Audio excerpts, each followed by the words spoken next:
अच्छा, एक बार देख के लगता है कि लिव इन रिलेशनशिप में रहना तो बहुत आसान है। तो हमें सिर्फ अब ये जानना है कि लिव इन रिलेशनशिप से बाहर आना भी क्या उतना ही आसान है। ऐसा है क्या कि आपने अपना अपना झोला उठाया और चल दिए दोनों एक दूसरे के जीवन से बिल्कुल अलग। तो क्या इसमें भी कोई कानूनी अड़चन है?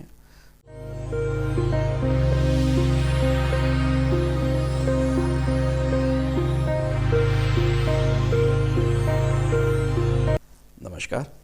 क्या कहता है कानून एजुकेशनल सीरीज़ में आपका एक बार फिर से स्वागत है। आज का जो हमारा टॉपिक है वो बेस्ड है लिव इन रिलेशनशिप पे। मुझे कुछ मेल्स मिले हैं जिसमें आपने पूछा है कि लिव इन रिलेशनशिप के बारे में भारत का कानून क्या कहता है, उसके बारे में आप हमें बताइए। तो पहले बता दूं कि लिव इन रिलेशनशिप और मैरिज यानी कि विवाह में और लिव इन रिलेशनशिप में अंतर क्या है। विवाह में आपको पता है कि आपके सामाजिक बंधन हैं, कुछ कानूनी बंधन हैं जिसको आपको मानना पड़ता है और उसी के हिसाब से आपको अपना जीवन आगे चलाना पड़ता है।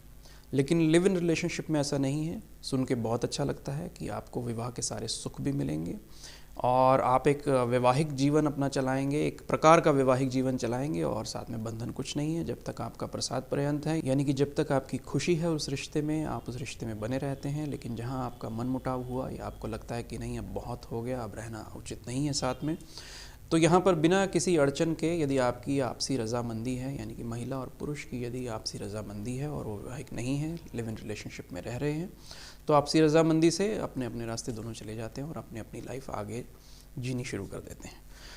तो इस वीडियो के माध्यम से हम जानेंगे कि यदि उन दोनों में से एक व्यक्ति अलग होने से मना कर दे तो क्या होगा। दोबारा से सुनिए। यदि आप लोगों की आपसी सहमति किसी बारे में नहीं बन रही है या किसी प्रकार का मनमुटाव है, आप लिव इन में रह रहे हैं, लिव इन रिलेशनशिप में रह रहे हैं, दोनों की रजामंदी है अलग होने की, तो कोई दिक्कत नहीं है। लेकिन ऐसी स्थिति की कल्पना कीजिए यदि आप तो छोड़ना चाहते हैं, यानी एक व्यक्ति कोई छोड़ना चाहता है और दूसरा व्यक्ति उसको छोड़ने नहीं दे रहा है, तो यहाँ पर क्या कोई कानून की बंदिश है? क्या यहाँ पर भारतीय कानून किसी रास्ते में आता है आपके?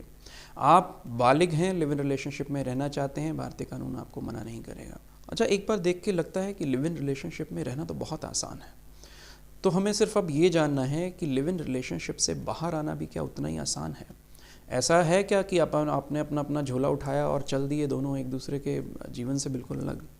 तो क्या इसमें भी कोई कानूनी अड़चन है? क्या जब आप अलग होते हैं और एक व्यक्ति जब मानता नहीं है, एक व्यक्ति जब कहता है कि मैं आपको नहीं छोड़ने वाला या मैं आपको नहीं छोड़ने वाली, या मैं इस रिलेशनशिप में खुश हूँ, आप खुश नहीं हैं तो कोई बात नहीं, मैं तो इस रिलेशनशिप में खुश हूँ, तो ऐसे में क्या भारतीय कानून किसी प्रकार की पाबंदी आप पे लगा सकता है? और चलिए थोड़ा सा और आगे चलते हैं। यदि ऐसे बंधन में, लिव इन रिलेशनशिप में कोई बच्चे हो जाते हैं आपके, यानी आप मान लीजिए कोई बच्चा हो जाता है, तो ऐसा जो चाइल्ड है वो लेजिटिमेट चाइल्ड है या इलिजिटिमेट चाइल्ड है, यानी कि वो बच्चा नाजायज़ है या जायज़ है। इस प्रकार की सभी मैरिजेस जो कि वॉइड हैं या वॉइडेबल हैं, उसमें भी ये रूल अप्लाई होगा। आप वीडियो को आखिर तक देखिए। मैं कोशिश करूँगा कि इस वीडियो के माध्यम से लिव इन रिलेशनशिप के बारे में जितने भी आपके डाउट्स हैं वो क्लियर कर सकूँ। तो आइए पहले जान लेते हैं कि भारतीय कानून में क्या कोई ऐसा सेक्शन है जो कि लिव इन रिलेशनशिप को सीधा सीधा यानी कि प्रत्यक्ष रूप से डील करता है। तो मैं आपको बता दूं आपकी जानकारी के लिए कि ऐसा कोई सेक्शन नहीं है भारतीय कानून में जो कि लिव इन रिलेशनशिप को डायरेक्टली इम्पैक्ट करता हो, प्रत्यक्ष रूप से उसको इम्पैक्ट करता हो। लेकिन परोक्ष रूप से यानी कि इनडायरेक्टली, जी हाँ, मैं आपको 2-3 सेक्शन इस प्रकार के बता दूंगा कि जिससे हम इसको लिव इन रिलेशनशिप से रिलेट कर सकते हैं।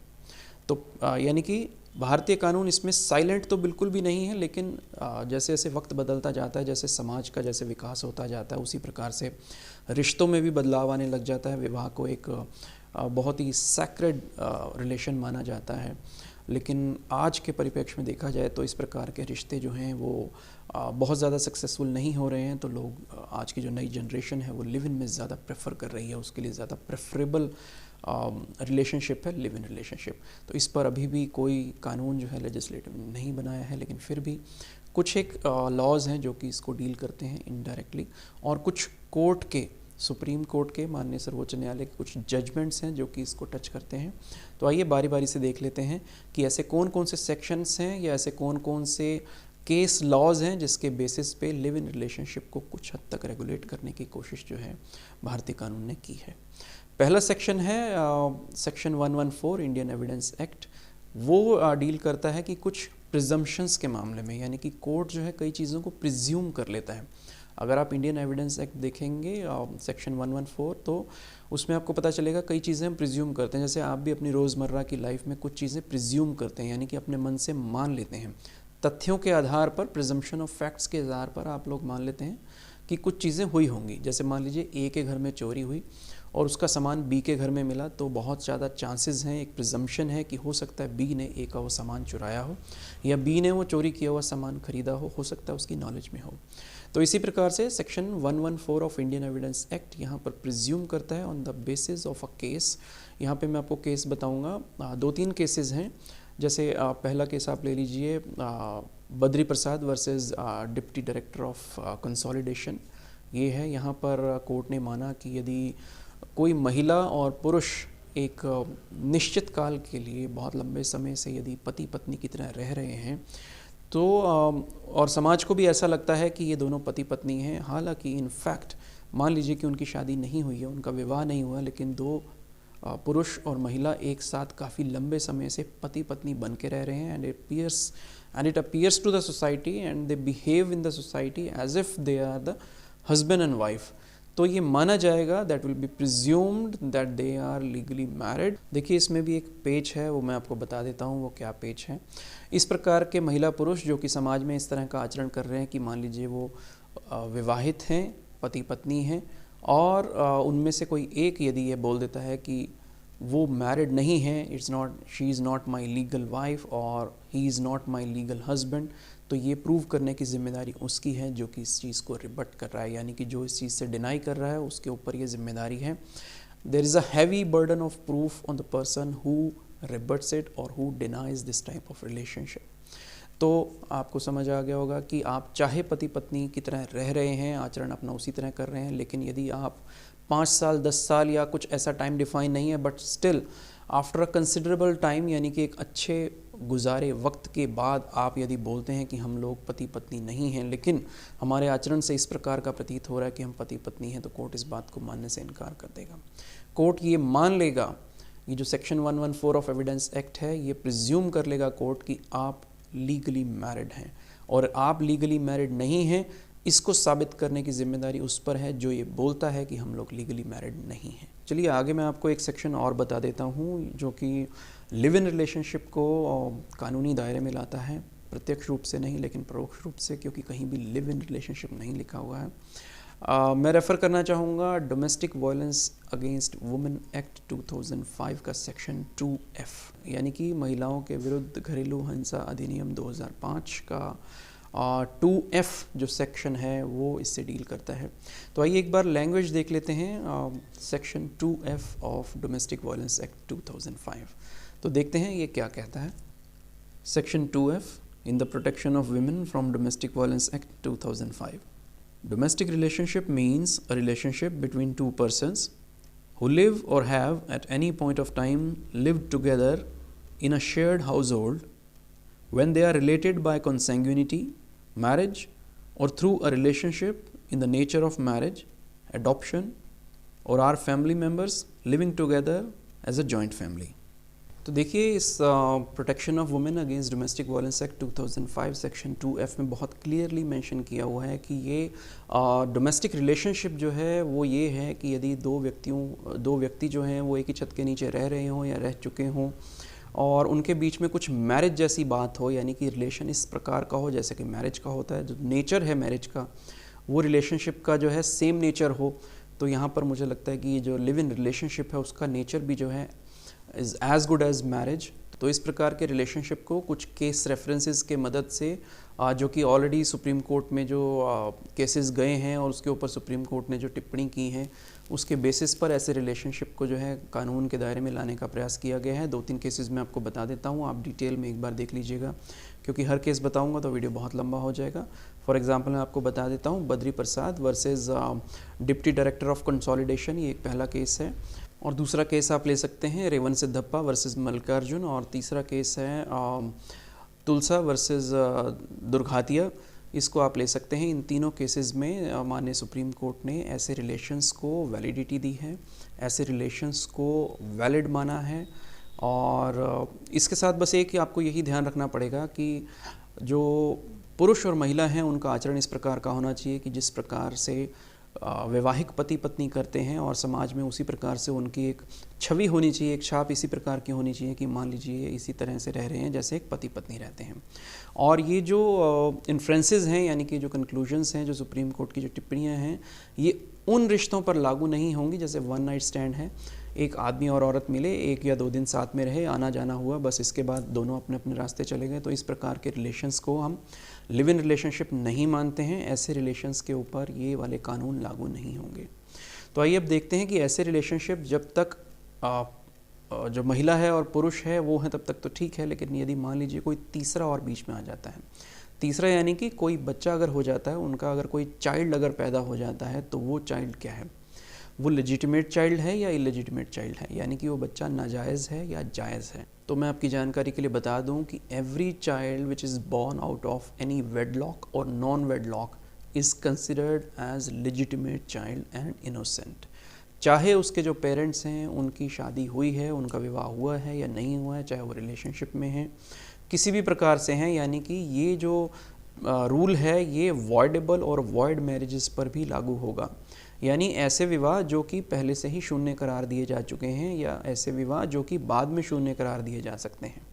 इसके ऊपर एक डिटेल वीडियो मैं आपको वॉइड और वॉइडेबल मैरिजेस के ऊपर एक अलग से वीडियो मैं आपको बना दूंगा। तो ऐसे कोई भी बच्चे यानी किसी भी प्रकार का बच्चा जो पैदा हुआ है, इर्रिस्पेक्टिव ऑफ द वैलिडिटी और legitimacy of marriage of his और हर पेरेंट्स, ही और शी यानी कि जो चाइल्ड है इज़ वैलिड, शी इज़ और ही इज़ लेजिटिमेट। तो ऐसे बच्चों की लेजिटिमेसी को डील करने के लिए हिंदू मैरिज एक्ट में सेक्शन 16 सबसेक्शन 3 जो है इसको डील करता है।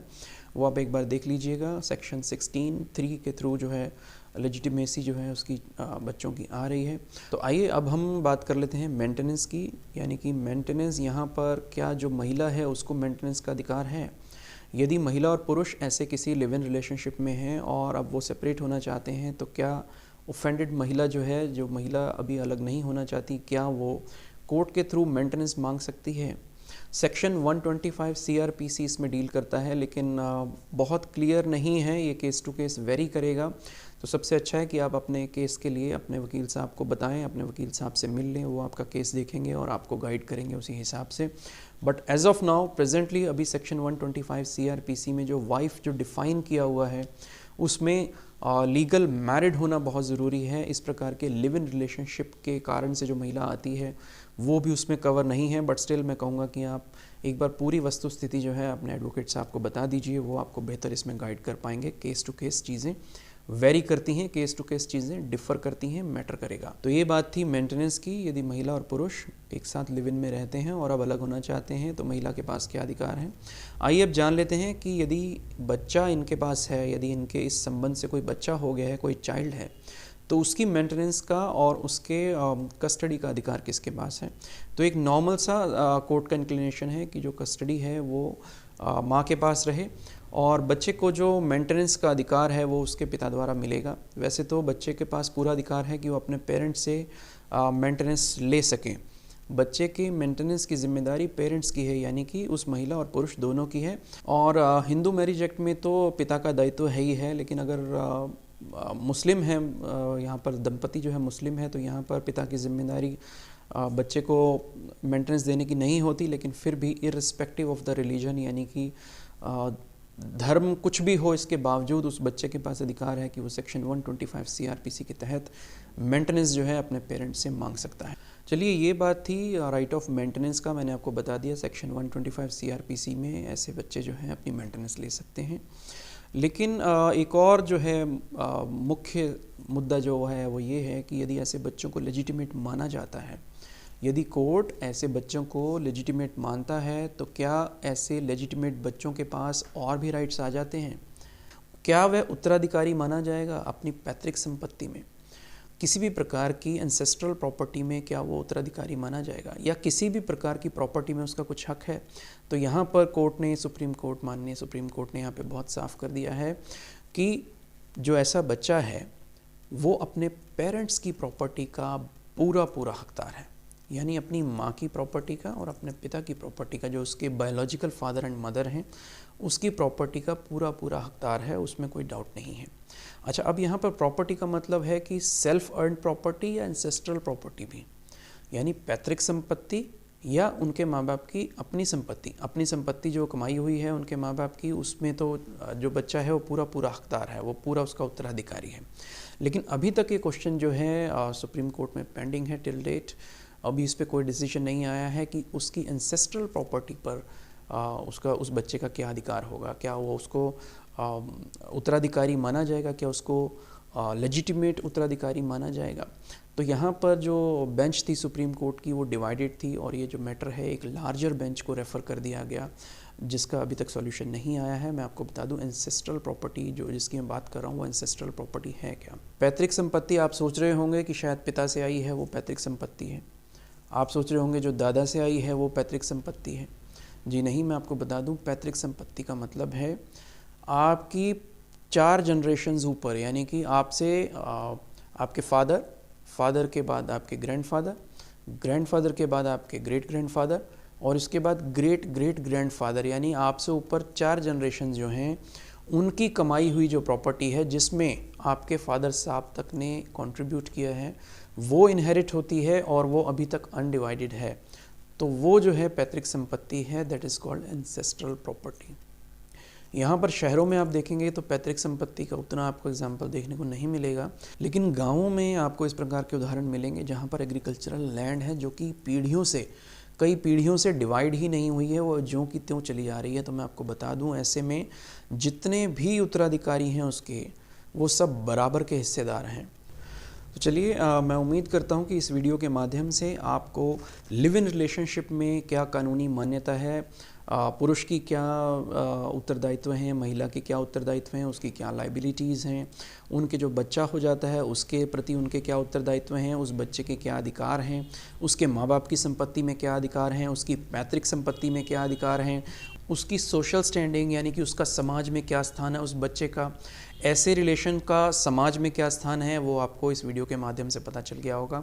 यदि आपको लगता है फिर भी कुछ पॉइंट अगर छूट गए हैं या आपके मन में कुछ और शंकाएं हैं या कुछ प्रश्न हैं तो नीचे कमेंट बॉक्स में लिख सकते हैं। कोशिश करूंगा कि अगला वीडियो उस पर बना के या मेल के थ्रू आपको क्लैरिफिकेशन दूंगा या फिर कमेंट बॉक्स में ही कमेंट लिख के आपको उत्तर दे के उसके क्लैरिफिकेशन आपको मैं दे दूँगा। तो जाने से पहले एक बात और कहूँगा कि जो नीचे आप लाल रंग का सब्सक्राइब लिखा हुआ देख रहे हैं SUBSCRIBE, इसको प्रेस कर दें। यदि ये रेड है, अगर ये लाल है तो आप इसको प्रेस कर दें, that will turn into grey, ये ग्रे रंग का हो जाएगा, इसका मतलब आपने उसको सब्सक्राइब कर दिया है। और आप इससे सीधा मेरे चैनल पर पहुंच जाएंगे और वहां पर मैंने कई वीडियोस डाली हैं जो आपके प्रश्नों से, आपके रोज़मर्रा की ज़िंदगी से रिलेटेड हैं। आप अपनी परेशानियों को, अपनी समस्याओं को इन वीडियोस से रिलेट कर सकते हैं और वीडियोस देख सकते हैं। और जाने से पहले यही कहूँगा कि जानकार बनिए, जागरूक बनिए, क्योंकि कानून जो है वो जागे हुओं के साथ है। यदि आप जागे हुए हैं तो कानून आपके साथ है और आपको सशक्त बनाएगा। And knowledge is the power, यानी कि जानकारी जो है वो आपकी सबसे बड़ी शक्ति है। And law is the king of Kings and law is the mightiest of all.